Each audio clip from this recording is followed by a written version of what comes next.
So I would like to acknowledge that I am here on the ancestral and traditional territory of the Mississaugas of the Credit, the Anishinaabe, the Chippewa, the Haudenosaunee, and the Wendat peoples, and that it is now home to many diverse First Nations, Inuit, and Métis peoples, and that we were invited into the Dish with One Spoon Wampum Agreement in the spirit of peace, friendship, and respect. The territory is covered under the Toronto Purchase of Treaty 13 and the Williams Treaties. I hope that in taking a moment to acknowledge the sacred land we're on today, we're also reminded of the work and change required to address systemic and institutional racism, injustice, and inequity. We need to begin to repair and heal the previous actions of oppression, theft, and genocide that were committed against the First Peoples of this land, and to build a shared future based on reciprocity, respect, empathy, humility, and honesty. And on that note, I have some very exciting news to share with all of you. Last evening at the board meeting, our anti-racism statement for Beth David B'nai Israel Beth was approved. And that's a very big step. It has taken a lot of work to get there. And so you're the first to hear. And I would like to just take a moment. The statement will be up on our website shortly, but I did want to take a moment to read it to you today. It'll give us some context for the reason why we're all here this evening to do this important work. So here goes. Beth David B'nai Israel Beth Am is an egalitarian conservative synagogue that strives to be inclusive and create a safe, comfortable, and welcoming space for all. We are a congregation that advocates for tolerance, kindness, inclusivity, and peace, and we encourage everyone to participate, learn, and grow. We believe that this work grows out of our Jewish values and is firmly grounded in our tradition that teaches that all people are created b'tselem Elohim, in the image of God. We must work to ensure a community and a society where everyone is treated with dignity and respect. As Jews, we are commanded to seek justice. Justice, justice you shall pursue, Deuteronomy 16:20. And fighting against racism and discrimination is one important way to pursue a more just world. Anti-racism work and Jewish values go hand in hand and are based on our love and commitment to Judaism. We acknowledge that racism is a societal problem and that we need to listen to those most affected by racism. We will dispel misconceptions, increase sensitivity, and confront systematic racism. We will implement policies to ensure equity within our own community and actively work toward eliminating racism and discrimination in the broader Jewish community. We will identify and challenge the values, structures, and behaviors that perpetuate systemic racism and advocate for change that will ensure racial justice and equity in society in general. We recognize that change begins with leadership. The leadership of Beth David, board members, clergy, committee chairs, staff, is committed to participating in anti-racism training and conducting training for the broader Beth David community. We will include anti-racism as a cornerstone of our education, programming, and partnerships. We also recognize that change requires outreach to the greater community to support anti-racism efforts and to respond to anti-Semitism. We will make connections and create meaningful bridges with Jewish and non-Jewish racialized communities and organizations to provide allyship and form strong relationships. So that will be up on our website and in a few days, and we will be sharing with the community at large. And now, actually, I'd like to turn it over to Sylvia, who's going to start off the program in a bigger way. And I guess I should have introduced myself. I always forget. I'm Corinne and the chair of the Anti-Racism Committee at Beth David. Sylvia, over to you. Thank you, Corinne. So thank you for the land acknowledgement and also for reading the anti-racism statement so eloquently. And I want to just spend a quick minute talking about why we're doing this work, and then I will introduce Tema, who's going to be leading the workshop tonight. And really the answer to why we're doing this work is in the very statement that Corinne just read out and that Cora put in the chat, and you'll see it posted on our website. It's important for us as a Jewish community, as a synagogue, as Beth David, as human beings, to look for ways to stand up against racism and do so actively. And that's really what this is about. This is an ongoing journey. This is not a piece that we do once and then move on to the next thing. It's a continual learning and journey of evolution. And that's why part of the statement that Corinne just read is aspirational. It reflects who we want to be and what we strive for. And I think it's especially important for us to do that, and becomes more and more important every day. Before I introduce Tema, I want to take a minute and offer a big thank you to the Anti-Racism Committee. It is a fabulous group of volunteers who get together every other week and put a whole lot of work into the statement that Corinne just read, the program tonight, the programs that we've had. And so I want to name them because I think it's important that we recognize them. I want to say a big thank you to Linda Friedman, Michael Rubin, for Samson, Lynn and David Lurie, Rezo Splodlotsky, Neely Moses, Madeline Sarek, Marsha Moshinsky, and Corinne Berman. And in particular tonight to Marsha, who did the heavy lifting to get today's event organized. And Corinne, a big thank you to you for your leadership as chair of the committee, for the work that you've done and the passion that you've brought to it. It is a fabulous group of people to work with, and I consider myself very honored to get to spend many Tuesday evenings with all of you. So with that said, let me introduce our speaker for tonight. So very proud to have Tema Smith join us again. And I say again because Tema actually came to speak to us as a leadership team. So it was the board, the clergy, and the staff, as well as all the committee chairs in the Anti-Racism Committee who got together in November to do a workshop very similar to what we're going to do tonight. So it's a great pleasure for me to introduce Tema. Tema Smith is a diversity advocate, a writer, and Jewish community builder. She is currently the director of the Jewish Outreach and Partnership for the Anti-Defamation League, the ADL. And she was previously the director of professional development at 18 Doors, which was formerly the Interfaith Family. It's an organization that empowers people in interfaith relationships to engage in Jewish life and make Jewish choices, and encourages Jewish communities to welcome them. This comes after 7 years as a synagogue professional, including being a director of community engagement at Holy Blossom Temple. Tema is also a contributing columnist at The Forward. Her writing has been published in My Jewish Learning, The Globe and Mail, and the Canadian Jewish News. And she is a member of the Nexus Task Force, examining the issues into the nexus of Israel and anti-Semitism in America, and of the inaugural cohort of the Shalom Hartman Institute Seminars and Writers Workshop for Journalists. She is the recipient of the JPRO 2022 Young Professionals Award. She speaks and trains frequently on racial equity, diversity, and anti-Semitism for synagogues, Jewish organizations, and community groups across North America. She holds certificates in instructing adults from George Brown College and leadership and inclusion through the Canadian Centre for Diversity and Inclusion and Centennial College. Tema lives in her hometown of Toronto with her sidekick, a 12-year-old extraordinarily stubborn Shih Tzu named Tashi, and her tiny buddy Padma. Pour over coffee gear and way too many books. So Tema, I think in that there's something that all of us can relate to, whether we are coffee lovers or book lovers or dog lovers or all of the above. And I will turn it over to you. Great, thank you. You will probably get to meet the little sidekick at some point. He loves to make appearances on Zoom. And if he wants on Zoom and I don't pick him up, he ends up just barking until I do. So be prepared. There might be a dog on the Zoom. Thank you so much for having me. You know, it's always like a special pleasure to speak to people in Toronto. For so many reasons, one of which is that nobody stumbles over the Globe and Mail in my bio here.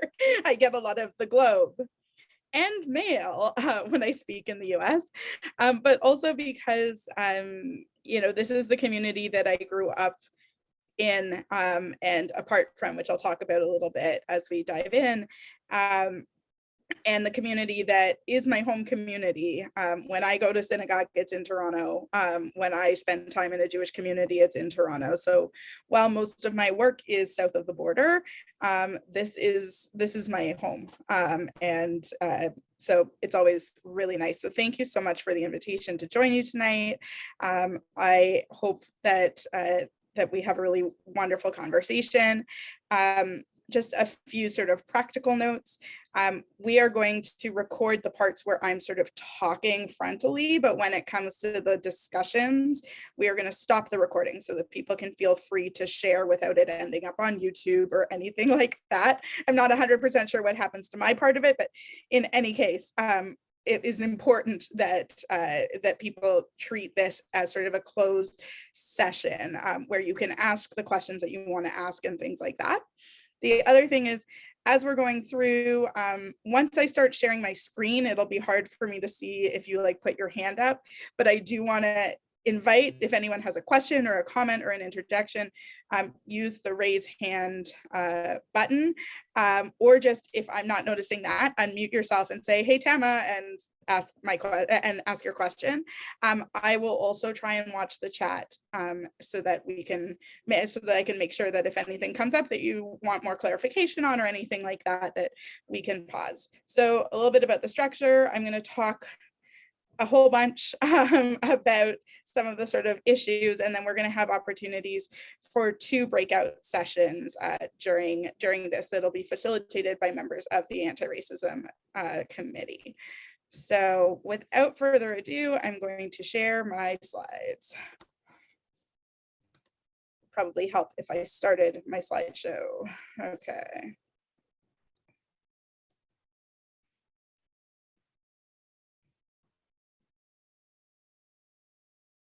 Okay, so what's an anti-racist synagogue anyway? This is an opportunity for us to talk about moving beyond welcoming to fully embracing diverse groups' participation in congregational life. So let's hope that this is working properly. Share computer sound. This seems okay. Give me a thumbs up if you get the sound when I hit play.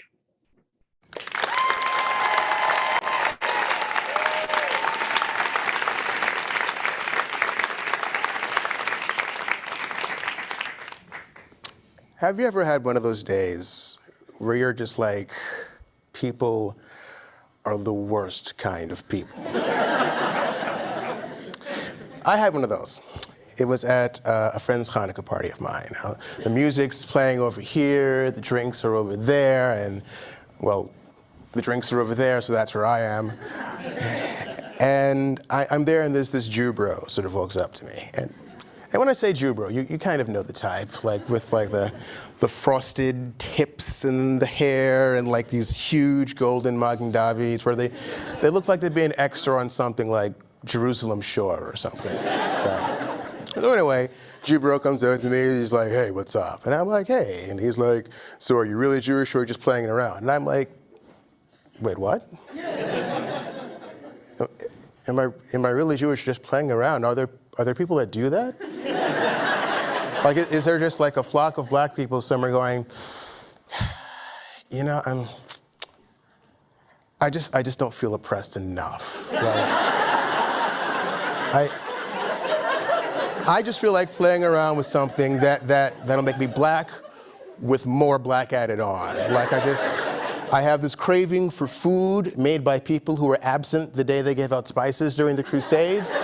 And they think seasoning is just adding onions and black pepper is spicy. Like, are there black people out there like that? Because if there are, if you know any, like, introduce me to them, because I'd like to know why they're making my life so hard. Because they're probably the reason why when I go into a Judaica shop to pick up a Seder plate, the salesperson comes over to explain to me that I'm picking up a Seder plate, which, whew, bullet dodge there, because I almost walked out of here and thought it was obviously a 6-person ashtray, so, whew, embarrassing. So. And then there's always sort of that hyper-rational person that's like, well, you know, teachable moments, opportunities, blah, blah, blah, blah, blah, blah, and just no, I don't believe in teachable moments and opportunities at my expense. But I very much do believe in demanding that my Jewish be able to enter Jewish spaces and Jewish events just as unassailed as every other Jewish in the room gets to. Yeah, it's just common courtesy, I'd like to say. Because in that moment, when I heard that, are you really Jewish or not? I wasn't even maybe upset or shocked or anything. It more felt like I was walking through my own house and all of a sudden a pair of gates was just slammed in my face. Now, I also get that people aren't necessarily being like intentionally malevolent. There's probably somebody out now thinking, well, yeah, that guy was really a jerk, and I'm sorry that you had to like go through that. And no offense, but to be respectful, you're Jewish, yes, but you're also black, and you don't really get how the trauma of the Holocaust affected Ashkenazi Jewry.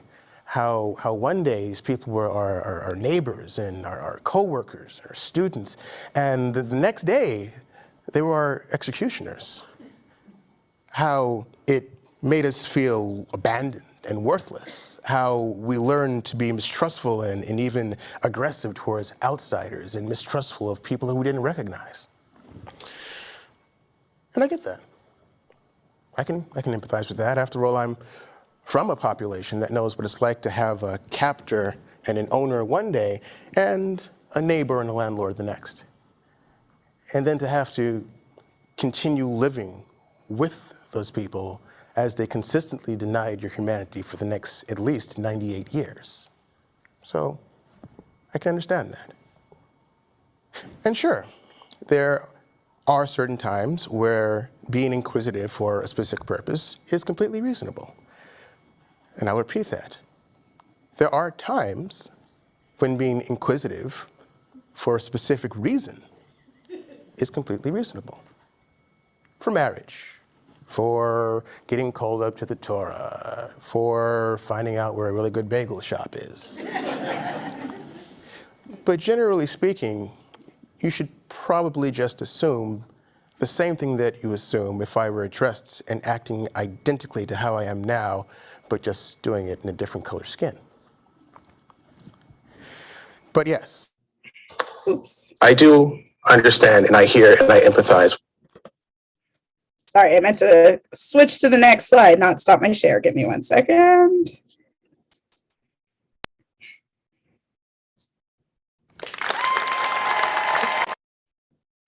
So why do I start there? The speaker in that video is a rabbi by the name of Shais Rishon. His pen name is Manish Dana, and which he plays with a little bit when he says, why is this Jew different from all the other Jews? Shais is an Orthodox rabbi, born and raised as an Orthodox Jew in Crown Heights. In that video, he goes on to talk about his experiences that all sort of mirror that one, and also the experiences of his wife, who is it's not an accident that he went to that place of talking about that trauma and being wary of outsiders. And he continues and he talks about his wife, who is a direct descendant, I believe, of the Baal Tosafot, but like one of the sort of Hasidic masters, who is a mixed race woman, and says then, why was she questioned in her Hillel? That we have a problem of who we think is Jewish and who we think belongs. I'll make sure you get the link to that video. Shais is a wonderful speaker. He also has a great one where he talks about a very similar encounter where he ran into somebody at a party somewhere, and she started explaining Orthodox Judaism to him like he didn't know it, and it was like a very wild story.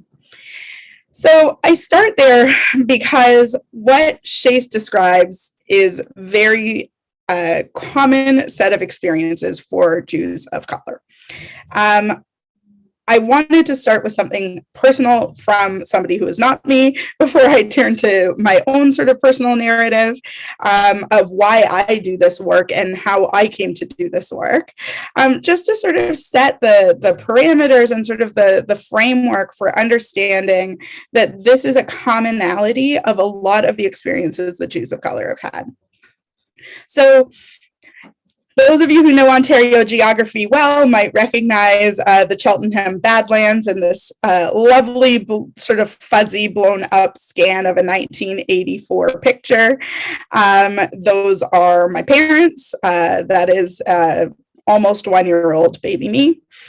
And what you may or may not be able to see in this fuzzy little picture is that my mother is a white-skinned Ashkenazi Jew. She grew up not far from where I live near Avenue in Eglinton. She went to Allenby, she went to Glenview, she went to Northern, growing up in a multi-generational Eastern European immigrant household. My father is African-American, well, Bahamian, but his family moved to the US, where he was born in New York City, and grew up through the civil rights era in New York, living as a Black man. My parents met in the late 70s in New York City for a whole slew of reasons. They moved back to Toronto. One of them was that Toronto was for them a safer place to be an interracial couple. And they raised my brother and I here in Toronto. They raised us, though, at an arm's length from the Toronto Jewish community. Why? Because of my mother is actually written on this. She fortunately spared me most of the stories until now when I do this work of the sorts of racist things she would hear from family members, from family friends, things like that about my father. The attitudes and the stares that we would get as also an interfaith family. And so you can imagine if people have a hard time imagining that somebody Black could be Jewish, that instantly when we would walk into a Jewish space, the assumption would be that my mother married somebody who wasn't Jewish, which in this case is correct, but we would get clocked that way instantly when we walk into a space. And really for a whole other slew of reasons that it just did not feel safe to be an interfaith, interracial family inside the Jewish community. Fast forward many years, this is now like, I would say, one of the top 5 conversations in Jewish communal organizations. It took a very, very, very long time to make it that way. I know I've been a Jewish professional. Actually, this week is my Jewish professional bat mitzvah. This is year 13 for me. And when I started working in the community, there was really nobody having conversations beyond trying to, for example, connect Jews of color to each other, to communities, and to communities where they would find others like them. Nobody was having a how to be an anti-racist synagogue conversation. Fortunately, we are in a different era of racial reckoning, and the Jewish community is starting to ask some of the hard questions about what have we done well and what have we not. And so that's sort of the frame that I bring to this now. I do this work because I deeply love our community.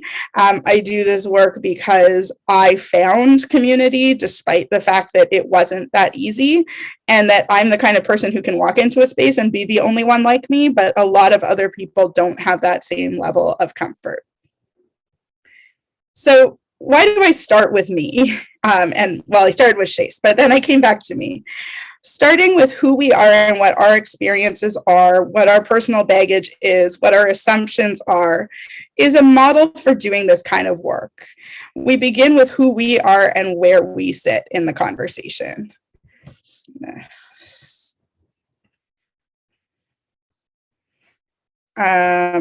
Skip this, sorry.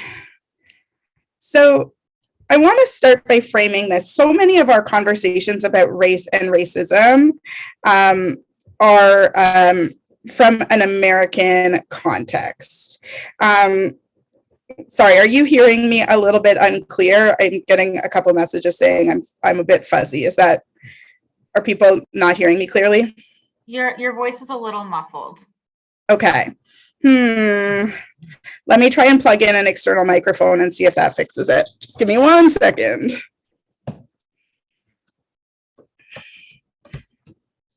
Okay, let's see.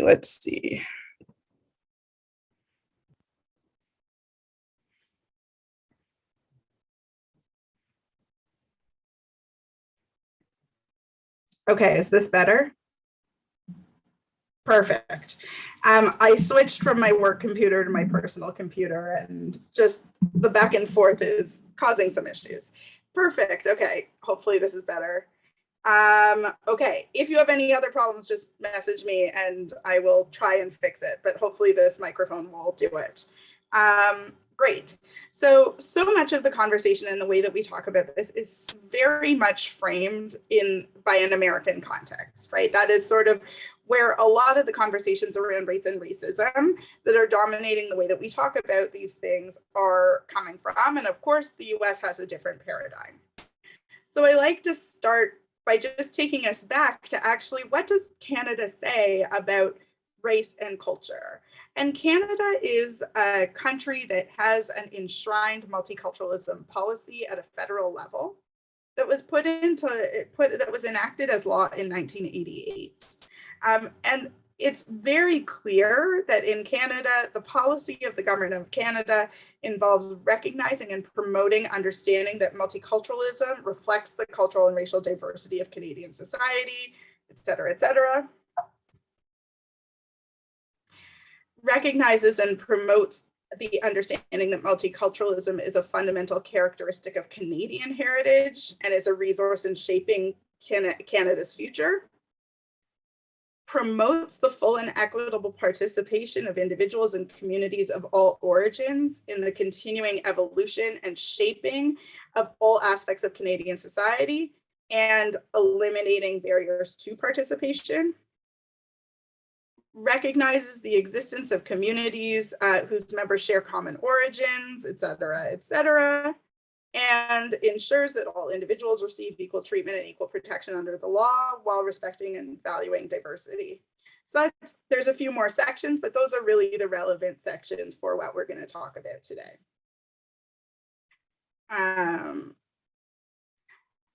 The second part of this statute talks about the role of the government of Canada and the federal institutions. And it says that the government of Canada and federal institutions will ensure Canadians of all origins have equal opportunities to obtain employment and advancement in the institutions. Promote policies, programs, and practices that enhance sort of the multicultural character of federal institutions. And finally, collect statistical data in order to enable development of policies, programs, and practices that are responsive.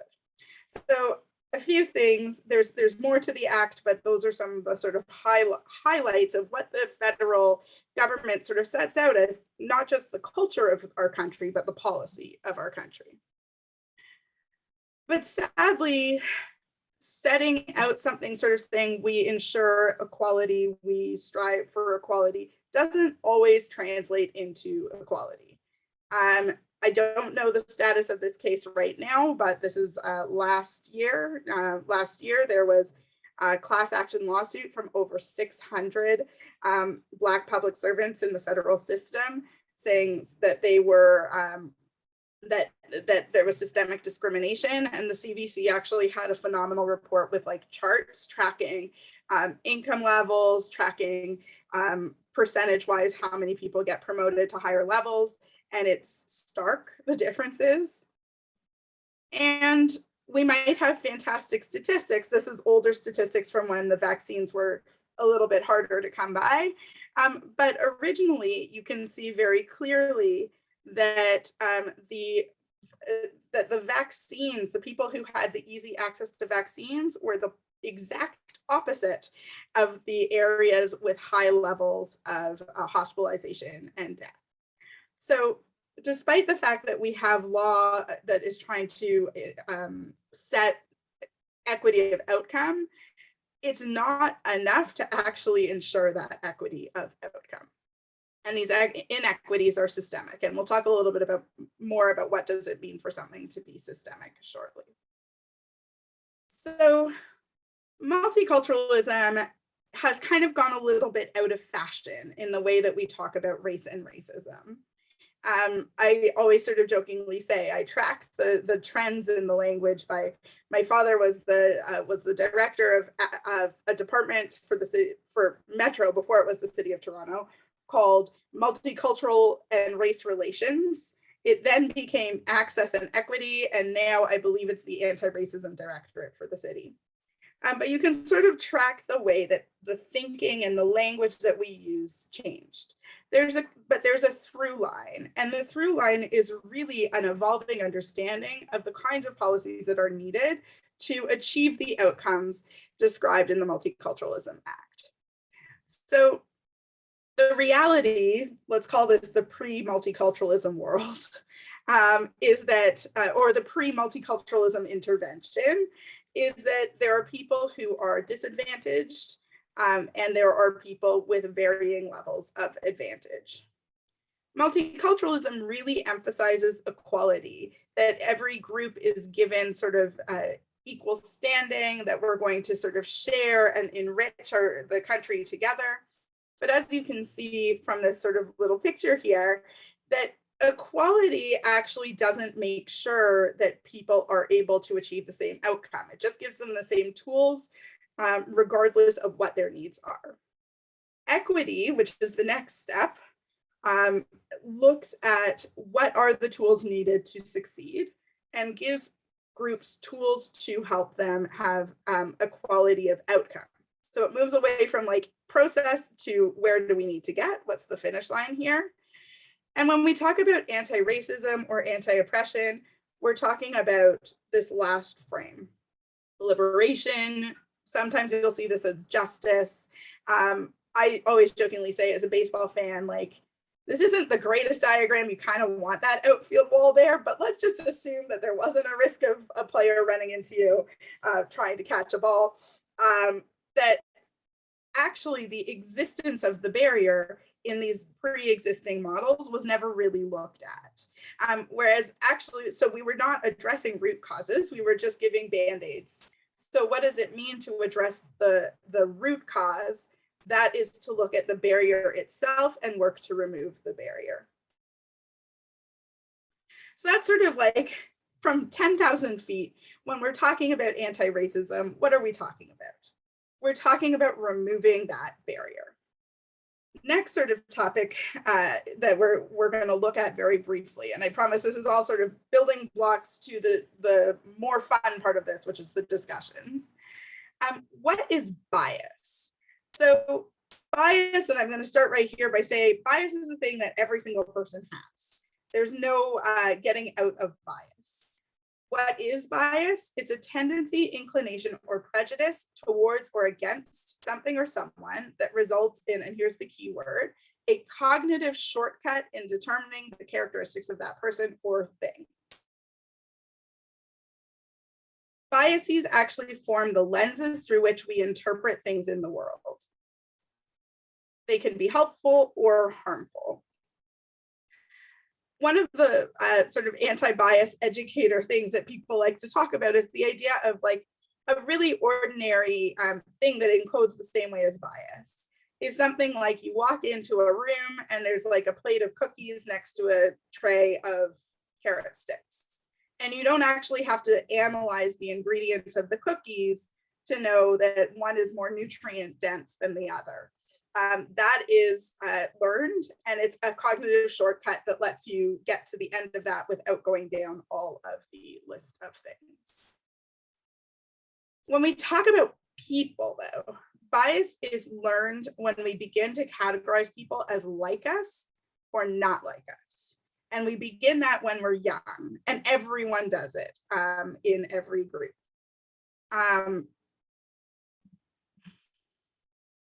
So now that we're sort of going through what is bias, why is bias important to understand in this context? How many of you have heard the term microaggression before? So we're going to talk a little bit about what Chase described at the beginning, which is really a series of microaggressions.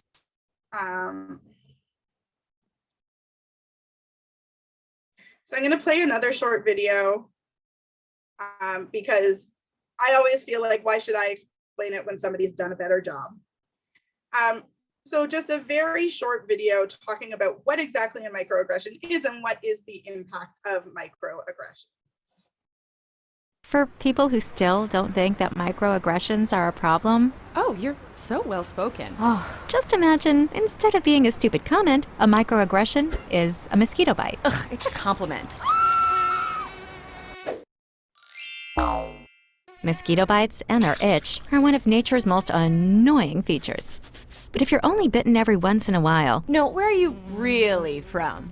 Cleveland? sure, it's annoying, but it's not that big a deal. The problem is that some people get bitten by mosquitoes a lot more than other people. I mean, a lot more.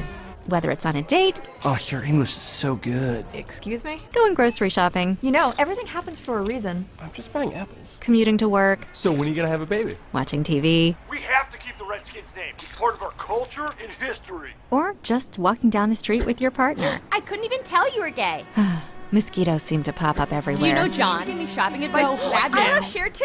And getting bit by mosquitoes every day, Can I touch your hair? multiple times a day, So pretty. Can Can I touch it, please? Can I please? is annoying and makes you want to go ballistic on those mosquitoes, which seems like a huge overreaction to people who only get bit every once in a while. It's just a mosquito bite. Who cares? Just another angry black woman. Of course, beyond just being annoying, some mosquitoes carry truly threatening diseases that can mess up your life for years. Astrophysics? Maybe you should try this challenging major. Ow, my dreams. And other mosquitoes carry strains that can even kill you. He looked like he was up to trouble, okay? I felt threatened. So next time you think someone's overreacting, just remember, some people experience mosquito bites all the time. You're all so exotic. Wow. And by mosquito bites, we mean microaggressions.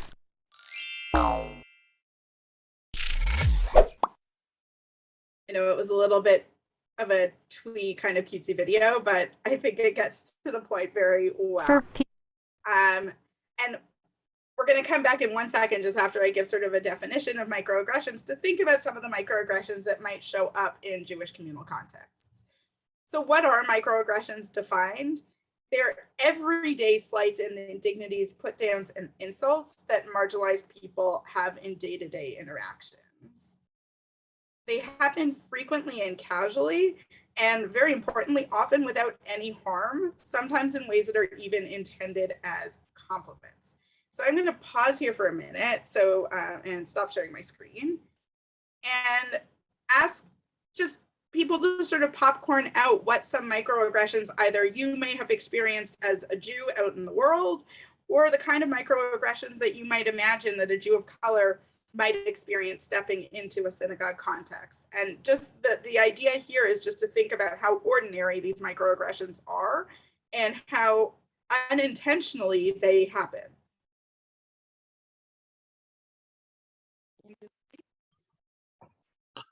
I've definitely heard the term exotic used in reference to a Jew of color before, and it was offered as a compliment.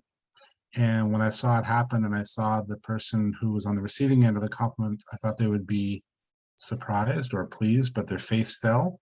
And so I realized at that moment that was, and it didn't come from me, but I realized at that moment that was actually taken as poorly as it could have. It was a real eye opener.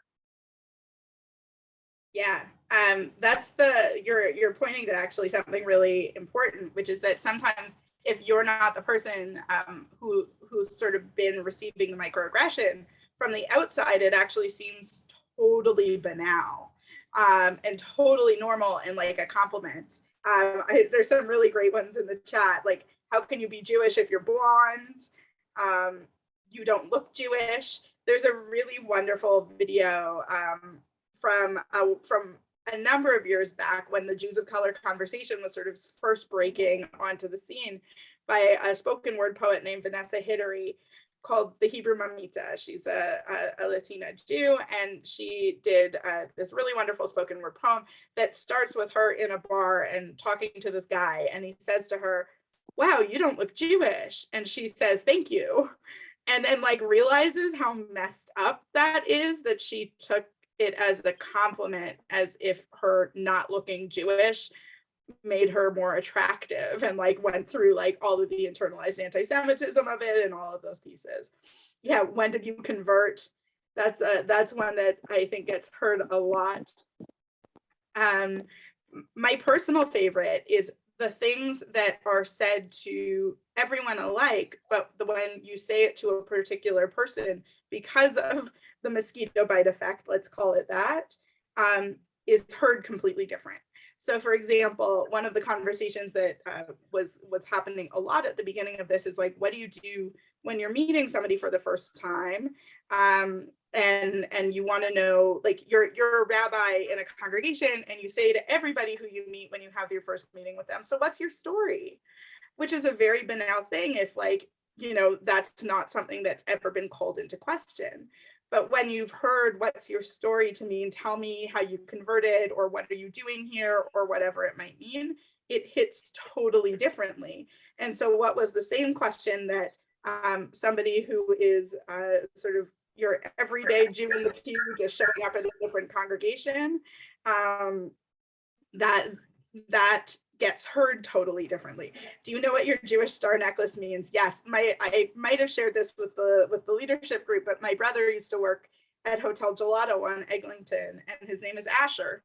My brother's darker than I am, and people would always say to him, "Oh, Asher, did you know that's a Hebrew name?" And my brother is like very much like, all of this just rolls right off of him. He thought it was really funny to be like, yeah, I'm Jewish. Like, what? Like, why are you so surprised? But, you know, you can imagine if that was somebody who didn't take it that way and sort of wasn't so confident in his Jewish identity, that he was just like, yeah, give me a break. I've heard this one already. Are you from Ethiopia? I've heard about Ethiopian Jews. That's definitely one that Black Jews have heard a lot, and all sorts of things in between. Yeah, I thought somebody just private messaged me. Oh, I should also say, feel free to direct message me if you don't want to attach your name to the comment. I thought all Jews had big noses. All sorts. I had a Uber driver the other day tell me all about how much he admires Jews because Jews are so good at business.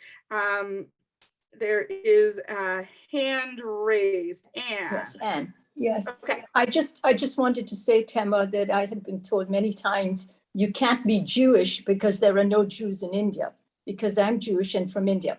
So I was told point blank, you can't be Jewish because there are no Jews in India. And when an Indian Jewish couple went, this is years ago, went to buy tickets for the high holidays, they were told you're in the wrong place and turned away. Yep. Okay. Yeah. Yeah. The worst part about doing this job is that I get to listen to those stories over and over and over again. And on the one hand, we've come a long way. And on the other hand, I recently heard a story from a Black Jew who was in the choir at her synagogue, and she showed up, and the security guard made her call to have somebody come out and escort her in, because he didn't believe all the questions that she answered correctly about where she was going and who she was there to meet, and the fact that she had a name tag and all of the things. There are Jews in Mexico. There's so many of these, and some of it comes from a very narrow understanding of ourselves as a community. Some of it comes from exactly what Chase was talking about there, that sort of batten down the hatches, we are unsafe mentality of wanting to make sure that we are secure at all times. And believe me, I take that extremely seriously. Somebody just messaged me to tell me that they know my brother. That is amazing. He doesn't work there anymore. If any of you know my brother, I love hearing about my brother's stories. He's my baby brother, so proud sister.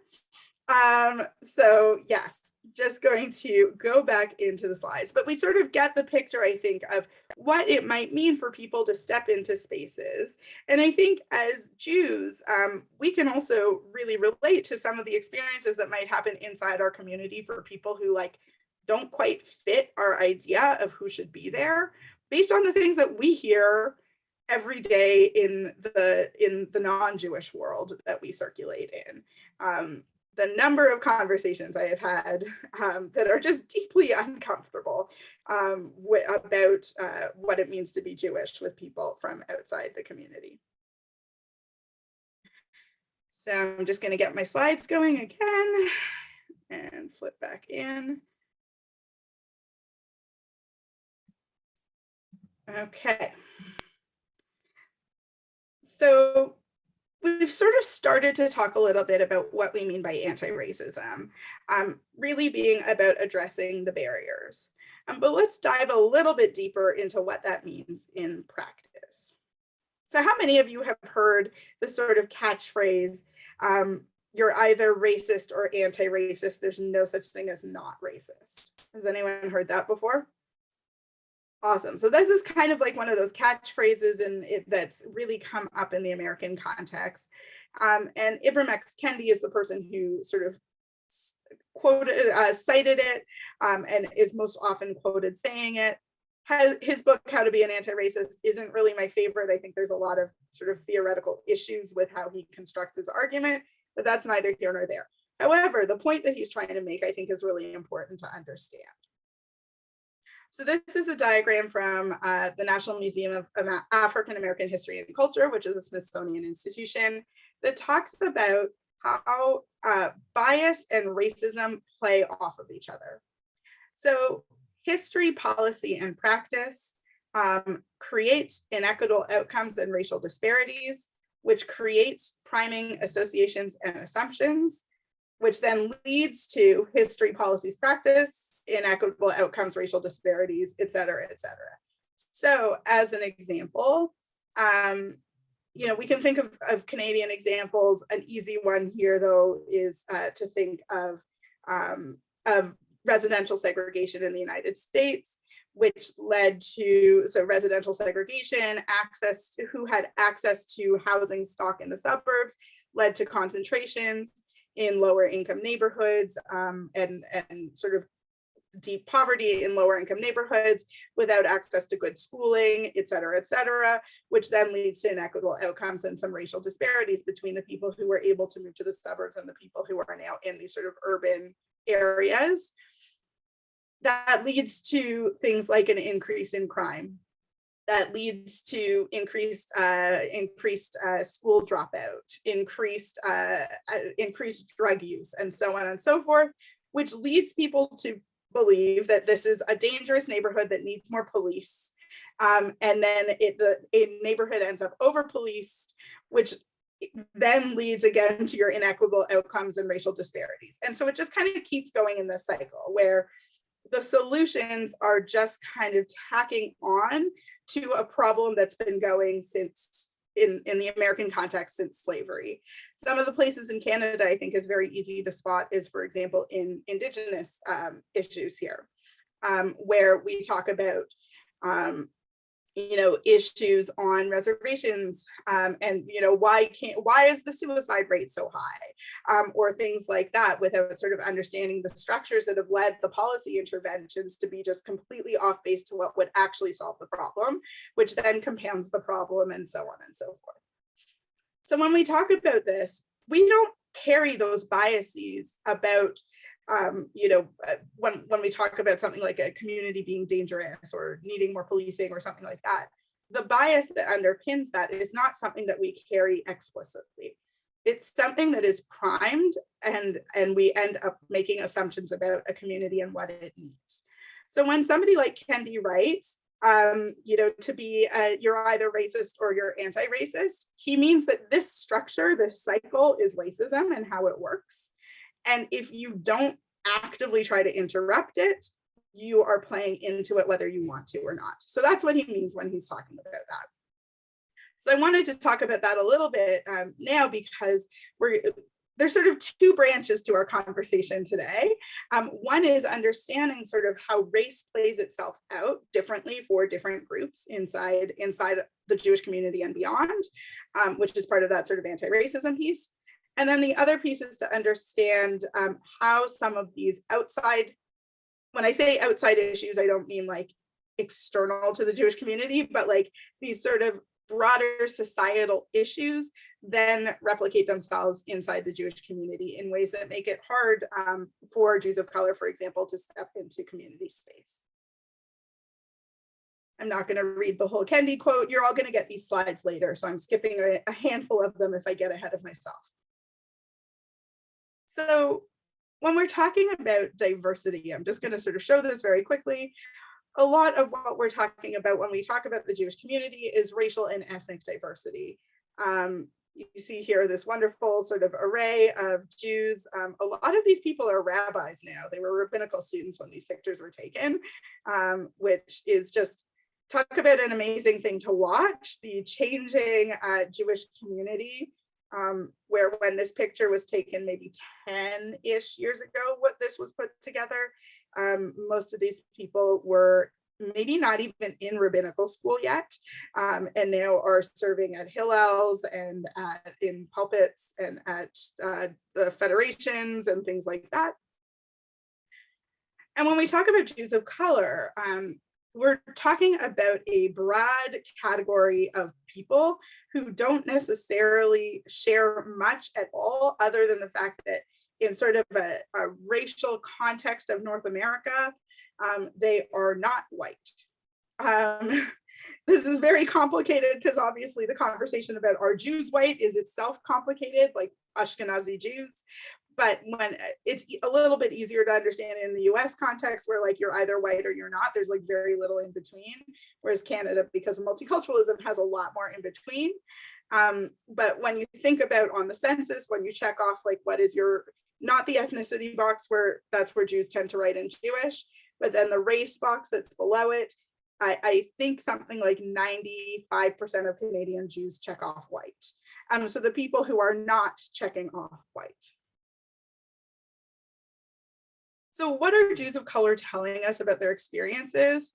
Well, first of all, we don't actually have clear statistics, other than sort of, I've alluded to the Canadian statistics, but they're not great. But in the US, the clear statistics don't exist. It's somewhere between 5 and 15% of the American Jewish community. So my guess is Canada is probably somewhere between 5 and 10%, but again, that is just a guess. Jews of color come from many backgrounds. We're talking about many races and ethnicities, many geographic origins, people who are Jewish from birth with 1 or 2 Jewish parents, people who are who convert to become Jewish, people who are adopted into Jewish families. The race of a person doesn't tell you anything about how a person was raised and what religion they were raised in. Jews of color are not monolithic. Jews of color come from multiple denominations, political affiliations. If I had $1 for every time somebody told me, well, what, or somebody asked me, well, what do Jews of color think of this? I would be a very wealthy person will have never answered that question successfully, because there is no monolithic Jews of color identity. And lastly, this is a place where we do have some data. Jews of color report feeling like they don't belong in Jewish institutional spaces. Some don't come in at all, some push through, and some were here but decided to leave. Recently, the Jews of Color Initiative, which is American, but they did a qualitative survey of Jews of color, and 80% of the respondents to the survey reported experiencing racism inside a Jewish space. So what does that look like? And we've talked a little bit about this, but I'll let Rabbi Angela Bookdahl sort of have her beautiful words here. This was from a sermon a couple years ago, I believe a Yom Kippur sermon. She is the rabbi of Central Synagogue in New York, which is one of sort of the landmark Reform congregations. And she starts this talk by saying, "Are you Jewish?" I know exactly what you're thinking. I don't exactly have the Jewish look. You think of Jews as a people with Jewish surnames, Jewish features, our own genetic diseases. I understood what the community was telling me, that Jewish peoplehood was akin to race, something immutable and hereditary, an exclusive club you had to be born into. And she says, and even though I had a Jewish father, with my Asian American face, I would never really be Jewish. Important to remember, she's Reform, and in the Reform movement, patrilineal descent is not in Canada so much, but in the US, patrilineal descent can also determine whether you're Jewish or not. And she says, Jewish peoplehood is powerful and real, but too often we misunderstand what that means, starting with we Jews are not race. So let's just assume that the statistic of, let's just go with a number of 5 to 10%. What that means is that in every minion, let's go with 10%. In every minion, there should be one Jew, if we're talking about a 10% figure, or one Jew of color rather, when we're talking about that. How many of you have experienced that in the majority of minions that you have attended? I know that I haven't, except for when I'm in communities of Jews of color. And yes, I saw, Anne, I saw your hand go up in your square. Was that with the and is that Fleur over there? I'm trying to see in my little tiny box here. And let me guess. Tema, it's Sabrina. Tema. Oh, it's Sabrina. Yes. Okay. Oh my gosh. Hi, Sabrina. I did not know you were in town. Yeah. No, we are in San Diego. We are in San Diego. Okay, this makes a lot of sense. Sabrina and I, just so everyone knows, appeared on a panel together, which is where we sort of made the Beth David connection. It was great. So nice to see you. Let me guess, you have been in community of Jews of color in Minions in the sort of Bina community probably more often than in your Beth David community. And for me, it's very similar. When I go to a Jewish conference, there's very often now a Jews of color space, or a bunch of us who know each other who just happen to meet up for the Shabbat morning service and are together.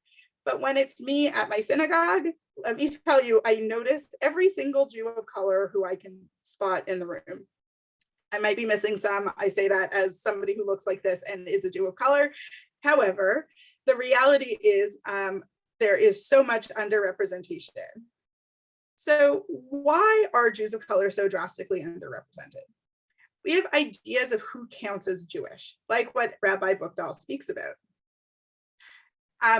Jews of color often report feeling overly visible and tokenized, and I'll talk about that in a moment. There's a real lack of a leadership pipeline, and I'll go a little bit deeper into that. And there's a heck of a lot of whataboutism that happens in our communities. So what do I mean with feeling overly visible and tokenized? There's sort of two pieces. Jews of color report feeling singled out for being a Jew of color in some way. So when people call me and say, what do Jews of color think about blah, blah, blah?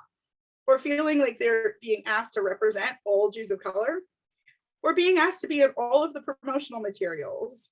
And all of these sorts of things sort of fit together. A colleague of mine told me a story where he walked into a congregation that was about to have a Black rabbi. They had just hired this rabbi, a Black woman, and he went to check out a service at this congregation that his friend and colleague was about to take. And he walks in, it's Shabbat morning, and somebody runs up to him and says, did you know we have a Black rabbi? Like, first thing, not Shabbat Shalom, not hello, not nice to see you, nothing. That was the first thing said to him.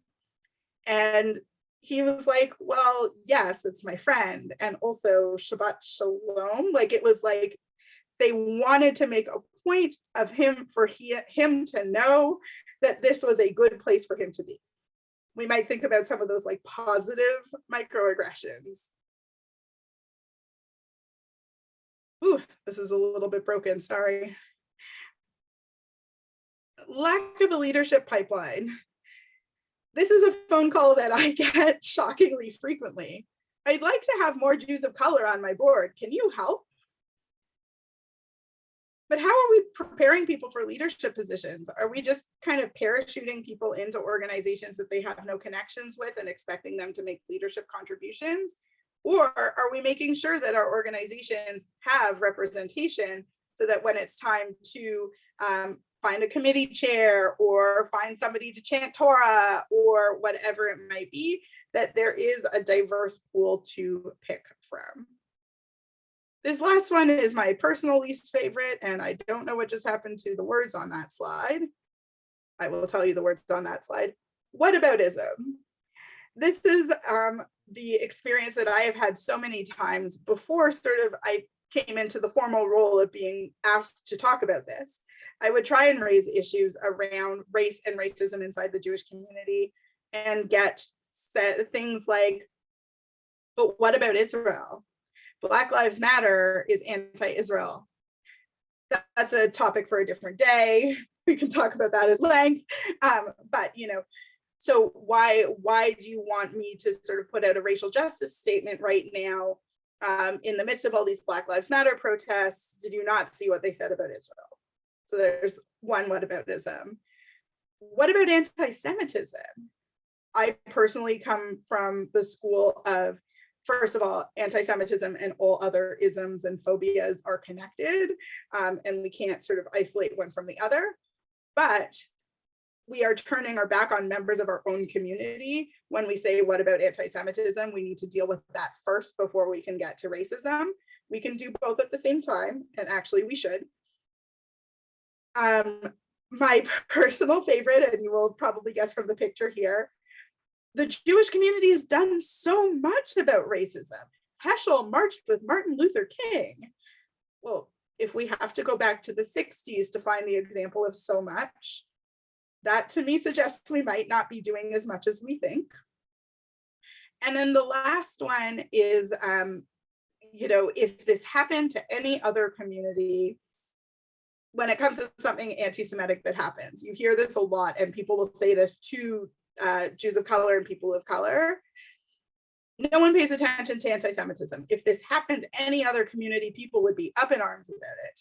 And I can guarantee you that most marginalized communities are not getting more attention. They're probably getting equally bad attention. Like certain pockets pay attention to each kind of marginalization. So we're going to go into our first breakout in a minute, and we're going to talk about this idea of social location. So this is all sort of an opportunity to bring us full circle back to the beginning, keeping some of these theoretical concepts and frameworks in our mind. So what is social location? Social location is a web-like diagram that represents complex and potentially contradictory contexts in which individuals find ourselves. It applies to the social categories of our identities. So the things that we experience sort of in society, gender, religion, sexual orientation, ethnicity. It's also our social roles and can extend to our relationships. So when we think about social identities and social location, for the purposes of our conversation today, we're thinking about these categories, and I'm going to drop a link into the chat so everyone can open this on their screen.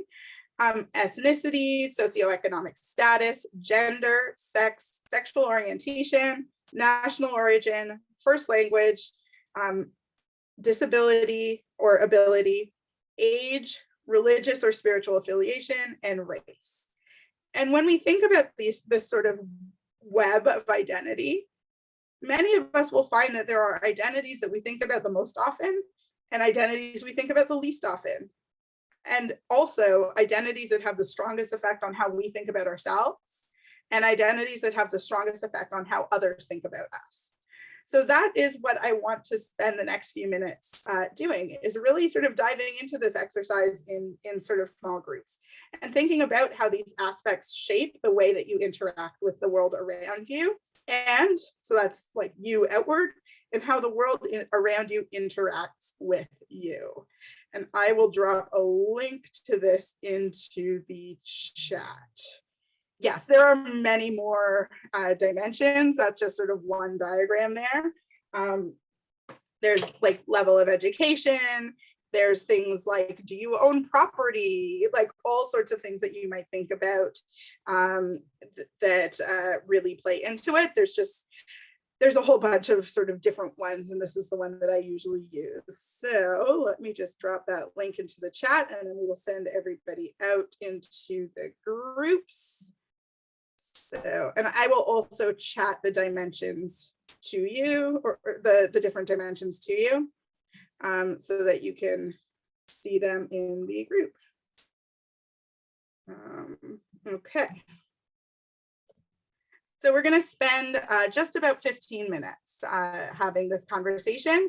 And if each group can appoint somebody to report back. And what the report back is not going to be, I don't want to know how people identified themselves or anything like that for this part, but more about what that process of thinking about the differences between how you perceive yourself and how the world perceives you, the differences in the experiences inside your groups, or the commonalities and how you might imagine it being different for other people. So that's kind of the focus of the report back. So with that said, I think we're ready to go to breakout rooms.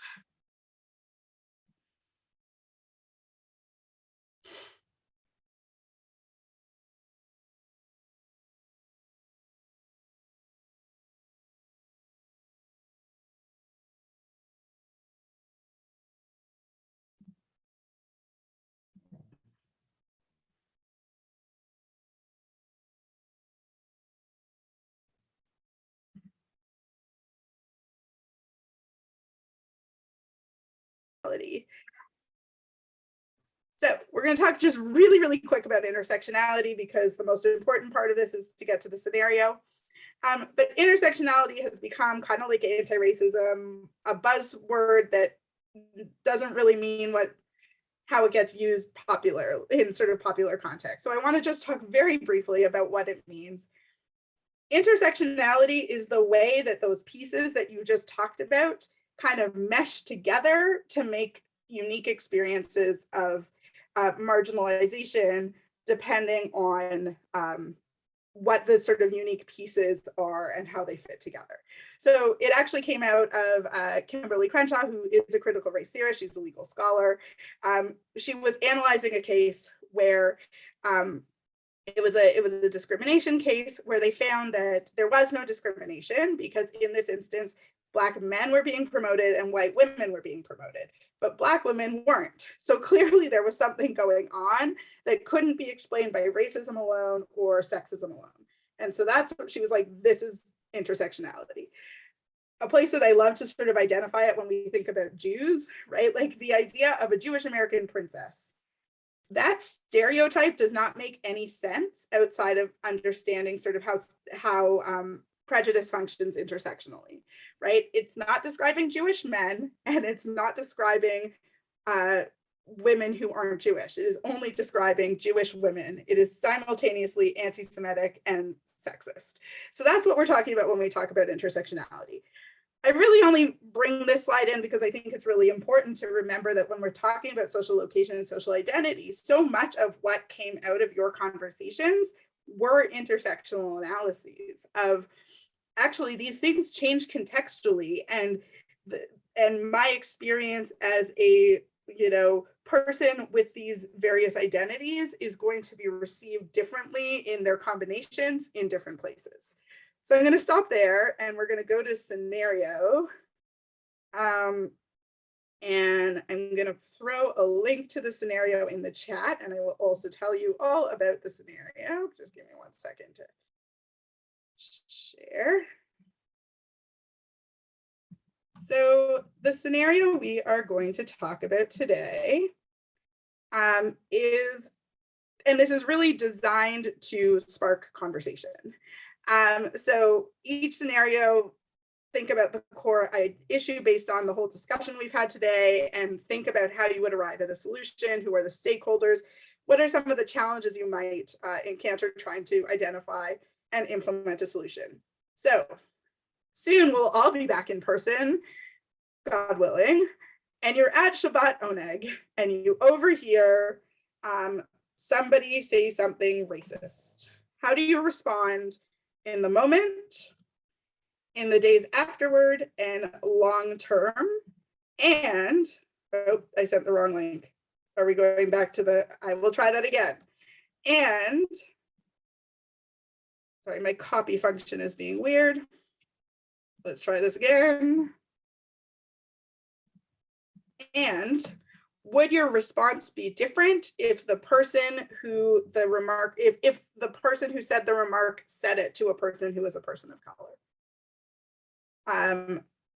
I hope that is the right link. It looks like it's a different link. Okay, we're good.